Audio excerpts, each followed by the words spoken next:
All right, Virginia SOL 2013, starting with number 20. So that's part 3. Triangles ABE. I'm going to make that pretty red. Then we have triangle ADE.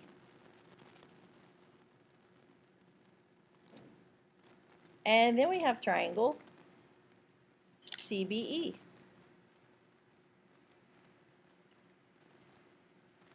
Okay. Are shown on the coordinate grid, and all the vertices have coordinates that are integers. Which statement is true? Well, if you look, they all share. Well, let me show you. The slope to get from D to B.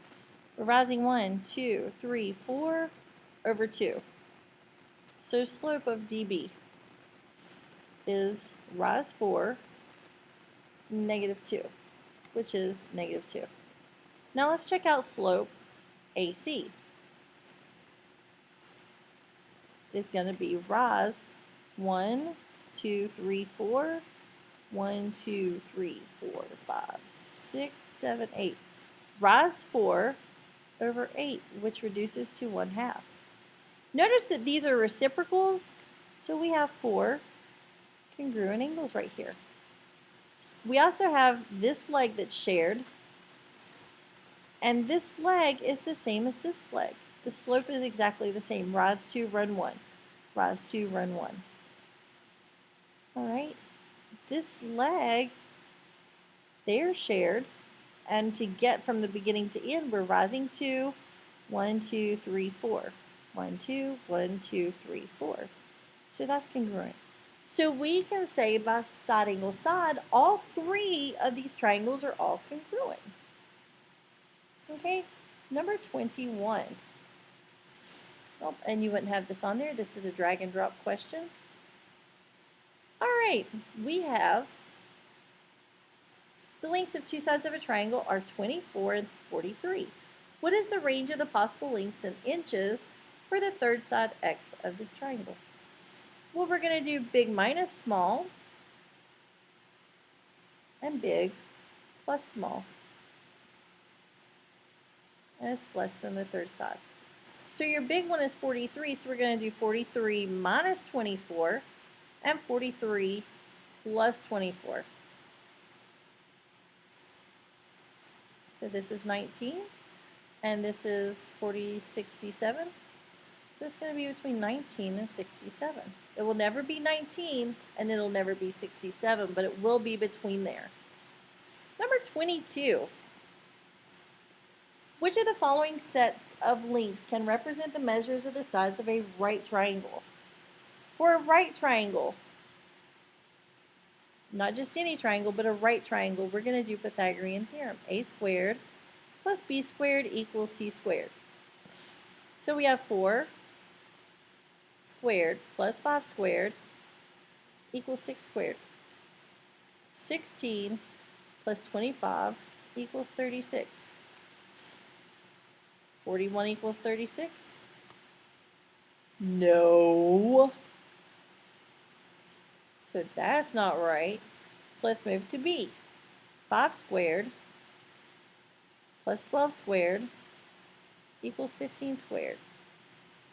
So 25 plus 144 equals 225. 169 equals 225? No. So that's not right.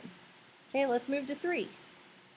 8 squared plus 10 squared equals 17 squared. 64 plus 100 equals 17 squared, which is, let's see, 17 squared, which is 289. 100 plus 64 is going to give us 164 equals 289. Is that true? No. So I'm going to mark that one out too. Based on process of elimination, we could say D, but I would rather you check. 20 squared plus 21 squared equals 29 squared. 400 plus 441 equals 841. 29 squared is 841. 841 equals 841. Yes, that is a true statement. All right, number 23. Which of the given the measures shown in the diagram, which two triangles are congruent? What's this third angle going to be? 65 and 45 is 110, so this one's going to be 70. 60 and 45 is 105, so this is 75. 65 and 45 is 110, so this is 70. 70 and 45 is going to give us 115, so this is 65. Okay?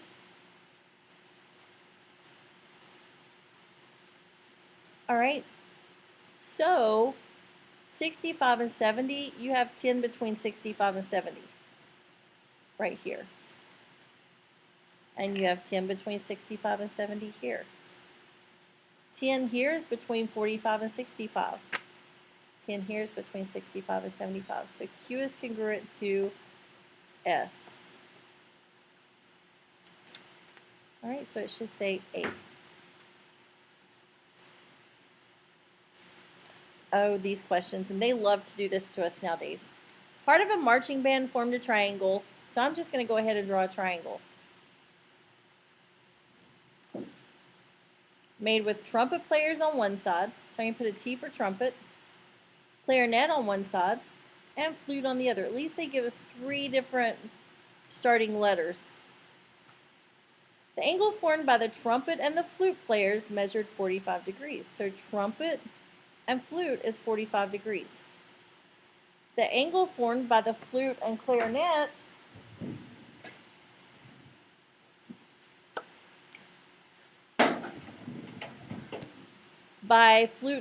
is 68. The first thing we need to do is find this angle, which orders the sides of a triangle from least to greatest. Okay? So we first of all need to find our third angle. 45 plus 68 is 113. 180 minus 113 gives us 67. They made that really close, just in case we didn't do it. Okay, so we want to go from least to greatest. So find your smallest angle. Your smallest side is the one opposite, so clarinet. So I can automatically get rid of C and D. Okay, go to your medium, which is 67. Your side opposite is flutes. So your answer is B. All right, because trumpets would be the largest one. All right, number 25. An equilateral triangle is folded in half. What is X, the height of the equilateral triangle? Well, each side of that triangle is 14. So that means this is 14. And since this is folded in half, then this is 7. So to get X squared plus 7 squared equals 14 squared. So X squared plus 49 is equal to 196. Subtract 49. 196 minus 49, and that gives us 147. Huh? Why are you getting lunch? Because I'm trying to record the last of my videos. Do that. Okay, thanks. All right, so let's continue. All right, sorry for the interruption. Taking the square root of both sides of 147, we get X equals, let me get my handy dandy calculator, square root of 147. Hold that just a second. 14 squared gives us 196 minus 49. Oops. Square root of 147 is 12.12. Oh my gosh, none of my answers are in decimal form. That's okay, because what I'm going to do is pull up my handy dandy calculator and let's see which one's going to be. Turn it on. I'm going to clear it so we can start. Let's do 14 times the square root of 3. Nope, that's too big. So 14 is too big, so let's do 7 times the square root of 3. And we get 12.12. So that's our correct answer, C. Number 26, look at this triangle. Which triangle is similar to the given triangle? Well, if you guys look at this, we have two matching sides, and they're both 5.5, and they're the largest. Okay? 4 is our smallest, 5.5 is our largest. So we're just going to have two different numbers. Let's see if we can get rid of any. 3, 4.125, nope, and 3 is the smallest. Well, none of these match, so that one's going away. 4, 4, 5.5. Well, our largest side, our single side is our largest, so that doesn't match. So it's pretty much just between A and B. So I'm going to set up my proportions. 4 and 5.5. 4 over 3, 5.5 over 4.125. Get out your handy dandy calculator. 5.5 divided by 4.125. Math enter, and we get 4/3.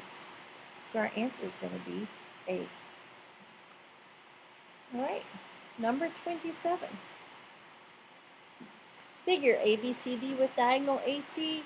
AB is congruent to CD, BC is congruent to AD. What else do my two triangles have in common? Their shared side. Okay?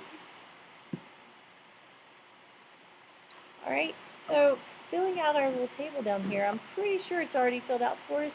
Just remember that AC is congruent to AC is the reflexive property. It repeats. And since we have all three sides being congruent, it's going to be side, side, side. Number 28.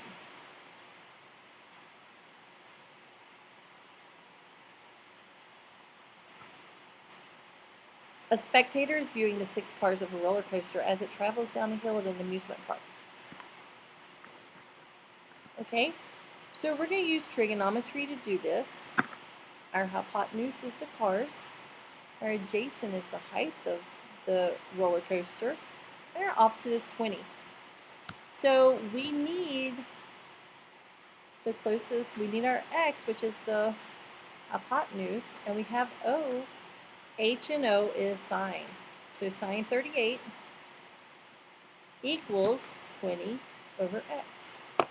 When x is on the bottom, you're going to switch and divide. So x equals 20 divided by sine 38. Plug that into your handy dandy calculator. 20 divided by sine 38. And that's going to give us 32.48 or 32.5. So I'm going to stop for now, and thank you for viewing my videos.